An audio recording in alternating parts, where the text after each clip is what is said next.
The main thing that separates you from master rank players isn't their insane reads, obscure Twitter tech, or their controller. It's consistency. It sounds simple, right? All you need to do is just react to every DI, anti-air every jump, and perfect parry every headbutt, and never drop combos. Except you probably aren't a robot, and you don't need me to tell you that. So let's focus on the most important thing to be consistent: strategy. So this can come down to a lot of things: what you choose in neutral, on offense, the combos you choose, your defensive options. Some options are just inherently better than others. Just because an option worked doesn't mean it's good. So for an extreme example, random dragon punches in neutral technically it can work, but the reason you don't see pro players do this is because the risk reward is way off. If you guess right, you get 1,000 damage and you waste meter. If you guess wrong, you still lose the meter, but you get punished for a combo and way more damage. So we actually have a silver ranked replay to go through, and I just want to show you some examples of where they could tweak their strategy, and then we'll go on to higher ranks. Yeah, so here we got Kimberly versus a Ken, and some of the things I want to point out are just some of the very obvious choices. So some of the things I expect to see, and I haven't pre-watched this replay, is I expect to see some YOLO slides and some like random DPs and some like random DIs and all these things that are like at high level are inherently inconsistent. It'll be pretty evident. Yeah, that took 2 seconds. These kind of things happen, right? Why is random slide a bad strategy? It's because the risk reward is so low. Myself as a Kim player, I'll go for a random slide like maybe once every 3 or 4 games because it's good to throw around, especially when the opponent's like not respecting it. But if they block it, you just die. So it's not that great of a strategy. Okay, so this is another example, right? So whiffing random moves that are not good, doing a random Jin Ryan neutral, for example. I'm not quite sure what that, I think maybe they're trying to do like the DP motion move, but doing a random Jin Ryan that doesn't get you anything.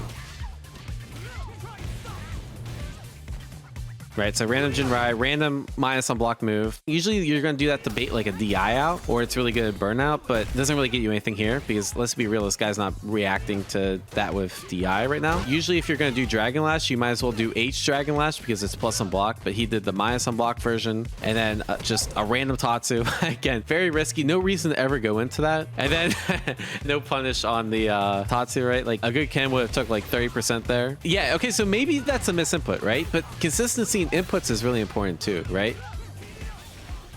And obviously a mispunish, and then a bad block string. Like you could do that block string in EX Fireball, you can do that block string into Drive Rush, you can do a bunch of different things there. Very inherently risky block string. Same thing with that, right? So you see, like, there's a lot of things that are just unsafe that these players are doing. So this is only -2 on block. There's no ability to punish. And then you do crouch medium kick, but in the Tatsu, but like, you can't hit him from that, right? So a lot of Kens right there would do crouch medium kick, drive rush, and they'd be able to get a full punish. And it'd be a lot safer too. Here's another example. Again, this is what I call error strategy, is when you're spending drive rush, there's no reason to spend it there, right? You can get a combo. If you do a meaty, you can get a combo anyways without spending the 3 bar. And then you can do drive rush later on in your block string to get more extended pressure or get a longer combo.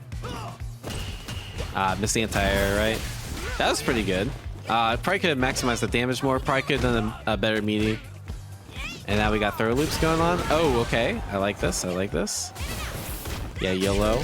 Nice, nice, nice. All right. I don't want to include anything too much on this, right? Because this is meant to be for high level replays. But this is just to show you an example of the lack of consistency at lower play. And the higher up in tiers you go, the more consistent people naturally become. But even in Platinum Diamond, there's a lot of issues and consistency that people have. Heartstuck Diamond Kinmei? Yeah, from Pena. What's your CFN? I'll take a look. I suspect we'll see some similar stuff where, again, there's gonna be, of course, there's gonna be like drop combos and there's gonna be like some other stuff around that, but you're gonna see a lot less consistency here. Okay, that was pretty good. I like how that ends. Like as a Kim player, I'd probably go for like a crouch medium kick just so it's harder to interrupt than a stand heavy kick. I can understand why you did that. All right, throws, we got him. All right, so example 1 of strategy, right? So there wasn't anything wrong going with the throw, right? But there's a next layer you can do, which is going for a throw and then going for a 2 heavy punch, and then you can anti-air and then side swap. One of the biggest things I can take away is maximize the situations that are given to you, right? If your throw happens to whiff, there's only a few things that you need to look out for, right? Jump, backdash, etc. And so this has to be something that's like automatically queued up. You get the 2H, you side swap, and then it's still your party time. Okay. A lot of poking. Ah, wake up DI. Yeah, that's in general, I would never recommend wake up DI unless you're trying to target a very specific thing. Forward heavy kick, I'd say it's like inherently inconsistent unless you you play around certain options. Nice. Okay. But you can see this looks a lot more like Master Play than the Silver, right? People are playing patient, and then we spend 3 bar in the drive rush, right? Again, you never want to burn yourself out. If you can avoid it, just attack on a little extra damage. Although if that hit, he would have been dead. Oh, he did the same thing over again, right? So generally, like repeating the same option, oh, it's not good. Another thing I'd point out about this strategy, back tech. So you could have back tech, you would have been out of the SPD range, and then you could have got out. Oh, I like the idea, but yeah, that's a little too slow to anti-air. Okay. This guy's mixing. Ah, mashing buttons there. Generally, if you want to mash, you probably want to jab there. Okay, we take those. Sure. Ah! Yeah, that's brutal. You could have done anything. I probably would have went into level 3 just to get your drive meter back, but you're at a decision point, right? You get the DI, what do I do? And it can be kind of hard to decide, but if you keep practicing that, you'll eventually choose the right option, which I think the right option there was just to do a combo into level 3. Empty jump DI. Yeah, I feel like the issue of doing DI is obviously a really strong option, but if you do it too many times, it gets really predictable, and then the opponent can look out for it, right? So I think the best ratio of doing DI is like do it like unpredictably enough that the opponent is surprised by it. Oh, okay, then we just got hit. All right, so the things that I think kind of separate this gameplay from like maybe a master is one, obviously drop combos. You had drop combos on both sides. The second thing is there were certain option selections that were subpar. So for example, the forward heavy kick from Kim did it a few times. It didn't work out, but if you just condition them, like you saw their response the first time with forward heavy kick, and then you do the forward heavy kick again, and you know that they're going to jump back, then you can just anti-air the jump back and smoke them for that, right?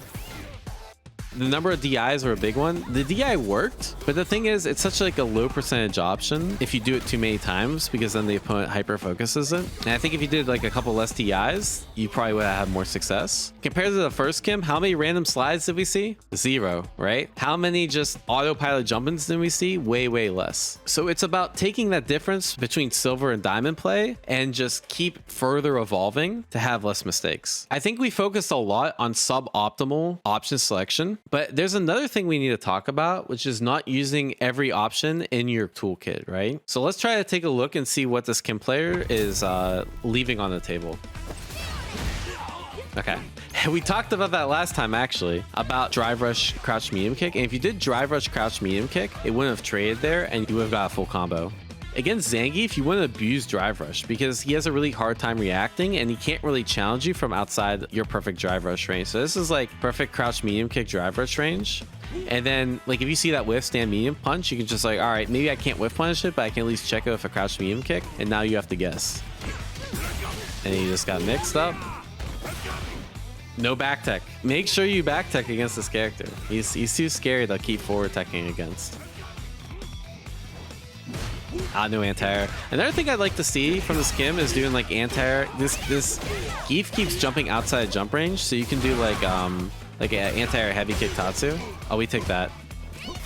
Oh no, wait, it's your turn. It's your turn. He's in burnout. That's unfortunate. So I think in general, like it just came down to a couple factors there, right? Probably doing more drive rush, crouch medium kick, anti-airing with like heavy kick Tatsu, and making sure you keep him out of the air, and back teching, right? Those 3 things would have completely changed the way this match went. And obviously, like when this person plays against other players, that's gonna change. But if I could give any advice in order to be more consistent in strategy, it's 1, choose the right options when you're in certain situations, like block strings or combos and that sort of thing. And it's making sure you use every option available. So in this case, it was back teching, it was anti-airing with Tatsu, and it was more drive rush, crouch medium kick. I noticed there's a lot of people that autopilot on ranked, especially in like platinum and diamond. Let's take an example of a Honda player that spams headbutt. And if you're a Honda player that spams headbutt, and it's pretty successful against some players, right? But then you play against someone that can punish the headbutt and then you lose, right? What do you do in those situations? I think it's a few things, right? Try to test their reactions more. So for example, if Honda, you can do a stand heavy punch and try to like test their reaction to make sure they're actually reacting to the headbutt and not your movement. You can test their mental stack. So you can start to do like butt slam. You can start to do stuff like drive rush, drive impact, etc. in neutral. And you can also play with your timing, right? Either playing more patient or doing things like at odd timing or odd rhythm can really throw people off.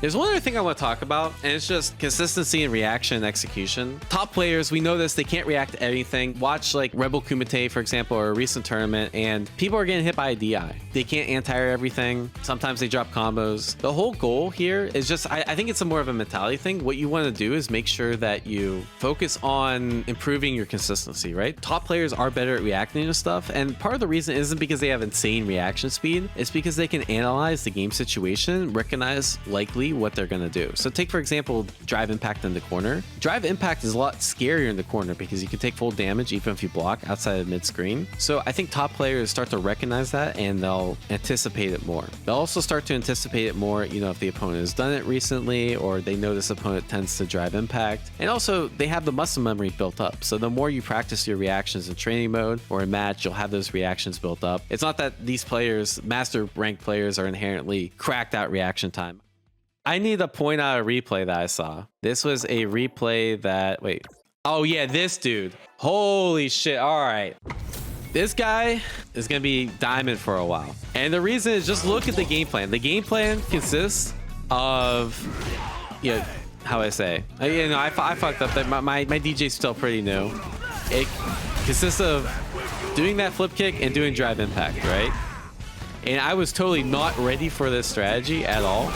I wasn't ready. I wasn't ready. I did not realize like people were this savage at Diamond 3, you know? But then once I knew this was coming, I adapted, right? So what do? You just play really patient. You react to DIs. You wait for something to happen. Okay. Oh no. Yeah, he did the overhead. Oh, he did the overhead again. Oh, he did the overhead again. Okay, let me actually punish this for real this time. All right, I'm just gonna wait. I'm just gonna chill.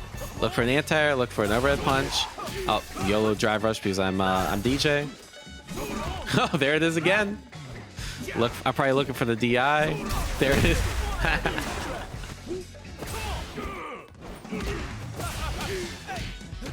Okay.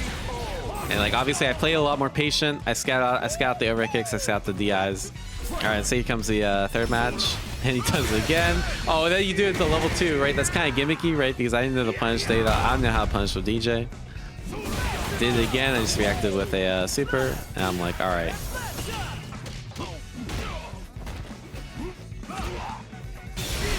I reacted to that. I just look for anything. I'm just scouting out the overhead kick, scouting out DI, just a random DI. Put the seeds inside. A lot of people, like, if I DI, they're gonna want to DI.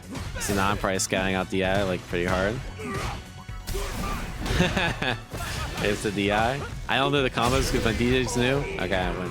Like, this guy probably felt, damn, I got downloaded, right? But then he won and done. Like, I would have been cool with that if this guy made the adaptation. But shying away from matches where you feel like your strategy got downloaded is the worst thing you can do. You're never going to improve. Well, you're going to improve, but you'll improve a lot slower. You'll just get better at playing against people that are susceptible to that strategy. But then when you meet someone that's good against the strategy, you're going to suffer. In order to, like, climb master, you need to have that, like, good mentality that says, like, even if I'm losing to a certain strategy, I need to figure out how to beat it. I'm guessing this guy has like a 50% win rate or something like that, right? Let's actually look at this dude's details. Yeah, 47% win rate. So while this dude has almost 2,522 battles, which is, by the way, probably like twice as much as I've played, the win rate's way lower because, again, you need to challenge yourself. You need to overcome people that can beat your strategy and find out countermeasures to that. There's nothing bad with playing YOLO inherently if it works. But then when it doesn't work, you need a backup strategy. If you don't develop that backup strategy by challenging yourself, you're going to find it very, very, very hard to get to masters because that strategy just is inherently inconsistent. It relies on the opponent to make errors, not, you know, you outplaying the opponent.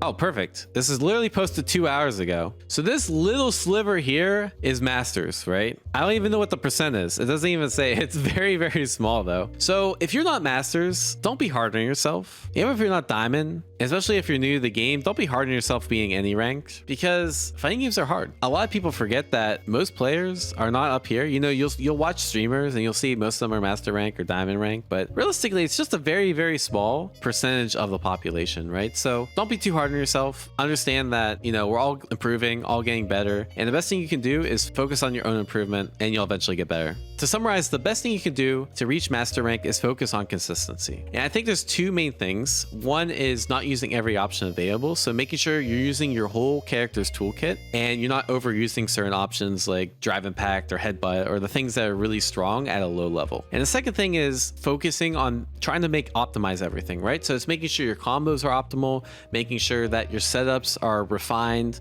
making sure that you're anti-airing with the right button, making sure you're punishing things with the right button. There's no one secret hack to get the masters. I wish there was, but honestly, there's not. It's just a bunch of little things and a bunch of small improvements over time that add up to people getting into master rank, right? If your strategy is inherently consistent because you're relying on opponents' mistakes, one of the best things you can do is just to build out that flow chart, right? So it's to be able to do more moves, do your moves at different timings, to do other options like drive rush, drive impact, other specials, other things that will help build your opponent's mental stack so you can get away with your original game plan. And then again, always improving your reactions, improving your execution is always going to help. It's a slow process and just continually train, continuing playing, that'll eventually get better. And the last thing is mentality. Right? Go into ranked with a growth mindset, understanding that I'm playing to learn and winning or losing is not as important as, you know, being able to improve, because in the long run, you'll have a higher rank that way anyways. Anyways, guys, I hope this was helpful. Let me know down in the comments below if you want to see more content like this. I know it's a little bit abstract. I wish I could say, just DI more and you'll get the masters, but realistically, it's not that. It's a lot more philosophical. It's a lot more abstract, unfortunately. But I hope this was helpful. Like, share, and subscribe if you want to see more content like this. I think I already said that. Hit the bell. Thanks for watching. Have a great day.